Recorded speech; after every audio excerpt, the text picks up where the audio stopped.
Bonjour, l'association Rail Miniature Côte d'Amour, dont l'adresse du site web s'affiche, organisait une exposition dans la salle des fêtes de Pénestin. Cette ville est située dans le Morbihan. Alors cette association a fêté son 44e anniversaire en juin dernier et elle proposait aux visiteurs 2 réseaux différents.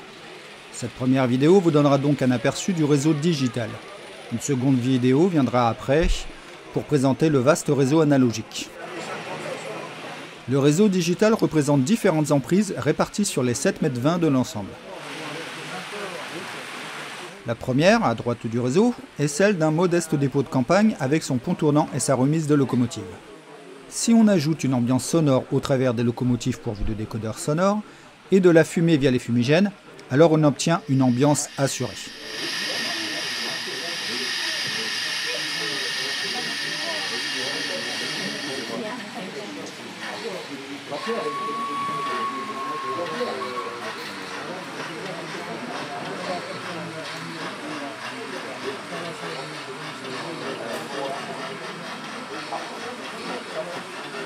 En suivant le sens de marche de la voie unique, qui permet de parcourir la suite du réseau, on peut découvrir la campagne avec plusieurs points caractéristiques qui seront évoqués plus en détail à la suite.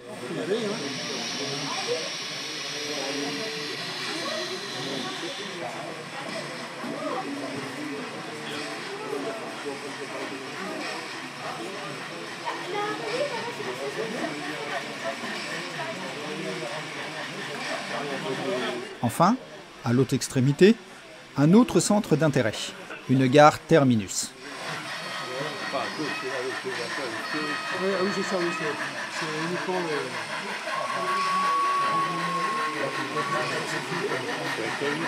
Dont il est toutefois possible d'emprunter un évitement afin d'effectuer un retour en coulisses et ainsi avoir un roulement continu d'une rame.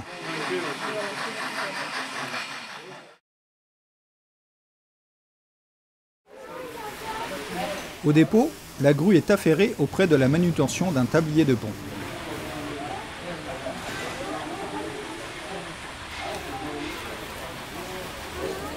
C'est sans doute d'ailleurs pour le même chantier que cette classe 66 est mise en attente. Etc. Faut le temps, faut le temps. On va faire. Hop. Je vais changer. C'est bien de la poser. Ça fait 10 fois qu'elle passe.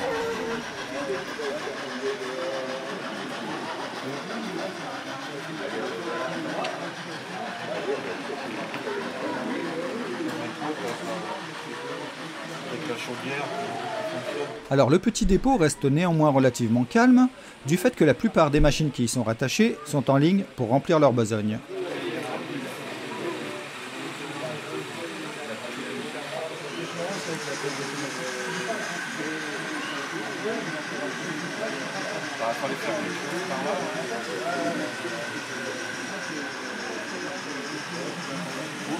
Faire un truc ouvert, pas une femme. Tu décroches dans la machine, puis c'est l'autre qui va chercher.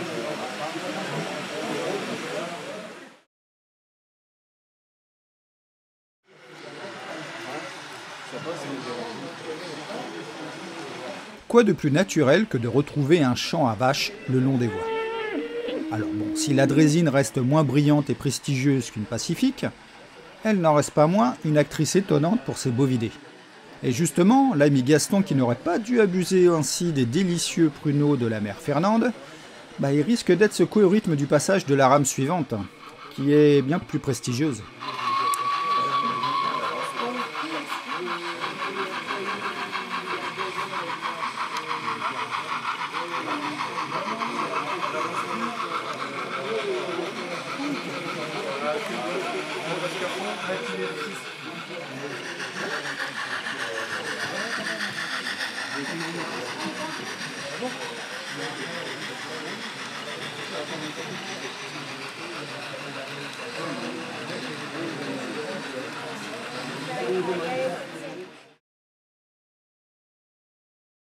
Du paysage rocailleux s'échappe une sympathique cascade d'eau autour de laquelle des dames très peu vêtues aiment s'y rafraîchir.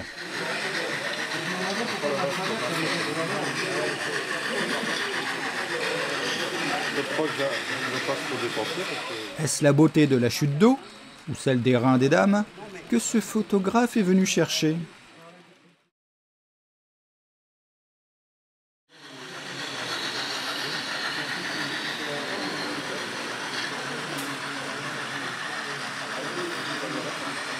Nous voici du côté de la gare terminus.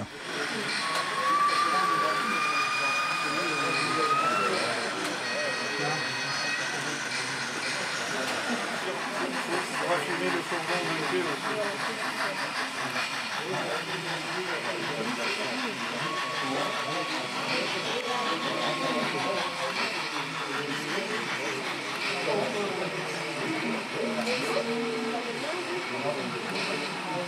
L'autre arrive derrière.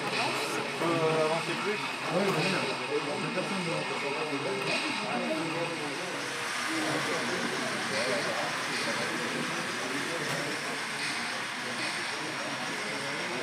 Les multiples convois passent sur la voie directe de la gare.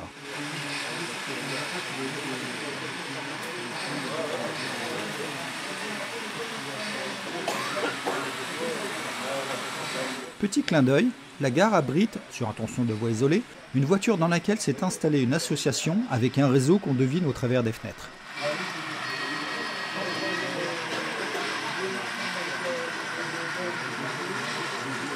Une sorte de monde miniature dans un monde déjà miniature.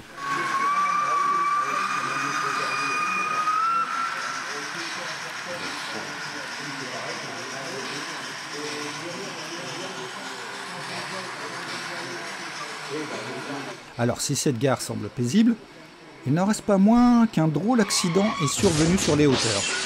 Le policier conduisant la Citroën DS de service s'est retrouvé en fâcheuse posture. Encore un épisode épique que ses collègues vont raconter sur plusieurs années au commissariat. Ouais, j'ai arrêté le fumigène. En tout cas, les agents du petit poste d'aiguillage en bout de quai resteront vigilants pour que la Pacifique puisse emprunter les bonnes voies et respecter son sillon. L'heure, c'est l'heure.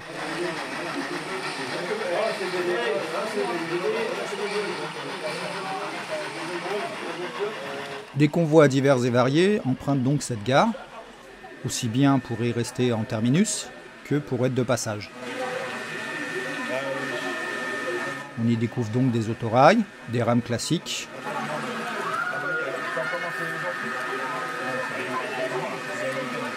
mais également des trains de marchandises.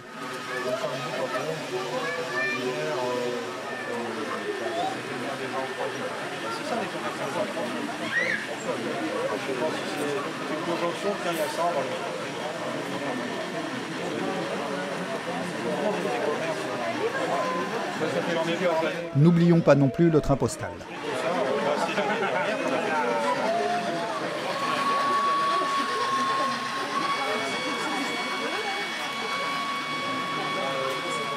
Voilà, la première partie touche à sa fin. Je vous donne donc rendez-vous pour la deuxième partie qui concernera donc les réseaux analogiques.